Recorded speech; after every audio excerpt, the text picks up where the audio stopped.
এমন এক জায়গায় আইছি ভাই ভিডিও করতে, দেখেন কি রাস্তা, দেখেন গলিটা দেখেন, কাশিয়া সব কাশিয়া, শুধু কাশিয়া। দেখেন তো কোন জায়গা দিয়ে যাবো, রাস্তা কুল কিনে না পাইতেছি না কিছু ভাই।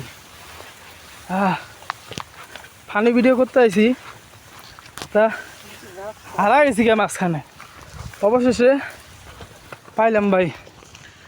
এই যে নদী এলাকায় আইছি ভাই, দুনিয়ার একটা বাজে জায়গা, রাস্তা তো পাই না। এই যে আবার মনে হয় শুরু হয়েছে, ওদিক দিয়ে যাওয়া যাবো না ভাই। একটা ভিডিও করতে যে কত কষ্ট, যারা ফানি ভিডিও করে তারা জানে ভাই। পানি খাইছি ভাই। আয় আয়, আয়, হারাইস না। এটা আমার ভাগনা হয়, আর একটা ছোট ভাই আছে ওই পাশে। দেখছেন কত সুন্দর কাশিয়া, কাশিগুলো ভালো লাগতেছে, কিন্তু হাতটাগুলো খাই যেতেছে। আপনাদের মাঝে শেয়ার করলাম ভিডিওটা, ভালো লাগলে অবশ্যই জানাবেন। এই যে আবার নদীর কাছারে আইলাম, কিন্তু যাওয়ার মতো ঘাড়া নাই। আবার মনে হয় এদিক দিয়েই যাওয়া লাগবে।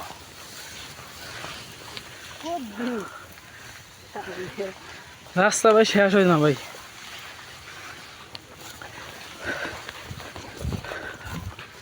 খালি মনে করেন যে কুলটা দেখা যায়, এই যে নদীটা, কিন্তু রাস্তা কাশিয়া।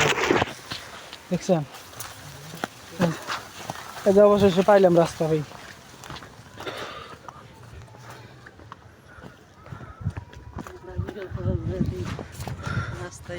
দেখেন তো কোন জায়গা দিয়ে যাবো, এই যে পড়লাম মনে হয় ভাই।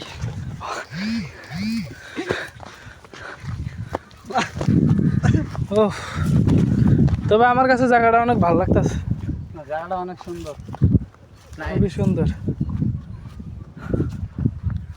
অনেক সুন্দর লাগতেছে। নদী এলাকা তো, একটা কুশল খাবার যায়, একটা কুশল খাবার এই যে কুশাল খাবার গেছি। কুশাল খাইতে আইছি, ভিডিও বানাইতে আইছি, ভিডিও বানাইলাম। আপনারা তো জানেন আমি ফানি ভিডিও করি। নৌকা আসবে ওই মাথার থেকে, তারপরে যাব। খুব ক্লান্ত লাগতেছে ভাই, অনেকগুলো ভিডিও করছি, ফানি ভিডিও, ঝাপাঝাপি করছি তো, গাও গাও এগুলো সব ব্যথা করতেছে ভাই। মোটামুটি খুব সুন্দর জায়গাটা। এইসব জায়গায় ভিডিও বানাইতে অবশ্যই সবারই ভালো লাগে, আমার তো আরও বেশি ভালো লাগে। ওয়াও।